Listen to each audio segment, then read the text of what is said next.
আমি ছানার ডালগুলো 5 ঘন্টা ভিজায় রাখছিলাম, এবার রান্না করব। ডালগুলো সিদ্ধ হইতে বসাই দিয়েছি, এবার সব মশলা দিয়ে দিব, রান্নার তেল দিয়ে দিব, ঢাকনাতে ডাইকা দিব। এখানে পরোটা বানাইবার জন্য আটা নিয়ে নিছি, পরে এখানে আটাটা গুলায় নিব, লবণ দিয়ে দিলাম, কিছুটা চিনি দিয়ে দিব, এবার এখানে কিছুটা রান্নার তেল দিয়ে দিব, মিশ্রণটা ভালো করে মাখায় নেব।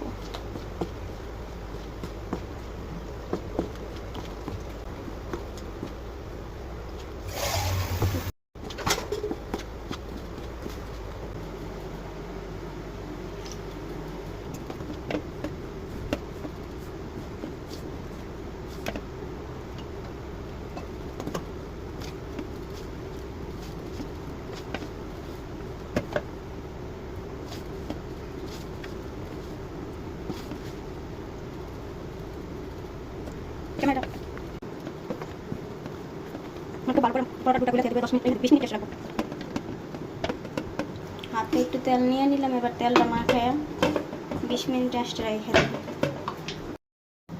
ঢাকনাটা খুলে লাড়া দিয়ে দেব, কিছুটা পেঁয়াজ কুচি দিয়ে দিব, ঢাকনাতে ডাইকা দিব। ঢাকনাটা খুলে আমি লাড়া দিয়ে দেব, সিদ্ধ হয়ে গেছে, এবার বাগার দিয়ে নিব, একটা কাঁচা মরিচ দিয়ে দিব,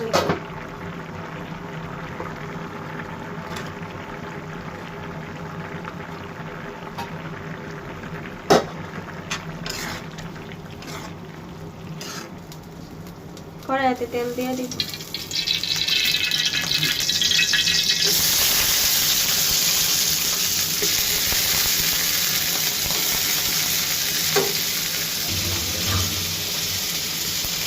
এখানে রসুন পেঁয়াজ দিয়ে দিচ্ছি, বাইরে নেবো ভালো করে। বাগারের জন্য পেঁয়াজ মিচ ভাজা হয়ে গেছে, এবার ডাল দিয়ে দিব এখানে।